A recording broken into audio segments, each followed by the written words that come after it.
So what criteria, motive are you using to select a husband? That's a question I asked her. And then she says, I just want to settle down. I looked at the lady and I told the lady to say, you are suffering from the relationship you had with your father. I asked her, what is your relationship with your father? She says, no, I'm not talking to my father. We are not in good relationship with. Exactly my point. You cannot have a good relationship with any man if you've never had a good relationship with your father. And we have a problem. We have a problem in this society where mothers make it difficult for them, especially those children that grow up away from their father. The only time they will make a phone call to call the father of the child is when there is a need. We need this. We need that. We need this. So a girl child or a child looks at the father with a compromised kind of relationship which is only settled on material things. There are very few daughters or children or sons that will call their father only for relationship builder, except there is a need. Now what happens if this is a relationship you have with your father? The selection part of who comes in your life becomes compromised with that kind of notion. Most children that suffer from self-esteem, they suffer from being able to associate with society around them with confidence. Is those people that were brought up without this kind of thing. I want you to check. Most women who have stable marriages today are those that have a stable relationship with their father or had a stable relationship with their father. Because do you know that how broken they are, even communication, if they are able to communicate to their father like this, dad, this is what I'm going through, this is what is happening. A woman that, or a daughter or a son or somebody that is able to communicate to their father can communicate to any man. If a man did not have time with either a mother figure or father figure communicating with their parents very well, the kind of relationship a child shares with the parents will determine the kind of family he will build in the future. Do you know that there are so many women here or so many mothers who do not know how to relate with their daughters?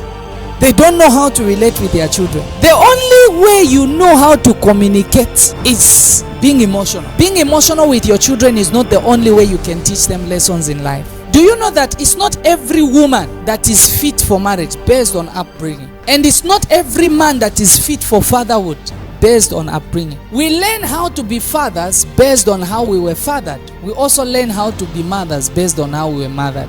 I was actually talking to a certain man who was like, man of God, my father abandoned me, he left me, he went to this place, and even up to now, I have not forgiven him. And I was like, you don't even need to make an issue out of it. It's not anything or everything that has the ability to drop seed on the ground, that has the capacity to maintain the growth of the seed from the ground. No, man of God, I'm being disappointed in this life. I'm being disappointed. Ask them a question. Why are you being disappointed? A trap to the one that is about to be trapped must not look like a trap. Because what's the essence of it being a trap if it will be noticed that it's a trap? Even a fool can rehearse a few lines and bring them before you. And because you lack this from upbringing, you lack this from your father's perspective, you lack it from hearing, I love you, my child, from your father's perspective. When you hear it from a fool somewhere, you get carried away. You even become pregnant. The first time you heard I love you was from a boyfriend, not from your father or your mother. It's because sometimes your parents have demons of anger in them, demons of pride in them. They have demons that they can't even say you are beautiful, my child. They feel so imbalanced, like they have stripped off the father in them or the mother in them. I'm telling you, there are some mothers that need deliverance. Oh, there are some mothers that need deliverance. How free the child is around the parents would determine how free the child is around their friends. I can get messy, I know my father is there for me. This world can break me down, but I know my mother is there for me. They are there to tell me, I love you, my child. I love you, my daughter. I love you, my son. I love you. I love you. When they hear this word, I love you. What you parents, first, let me ask you, what's really the problem with you telling you love your children? What's your problem? Sometimes not just demonstrating it, even telling them is very important.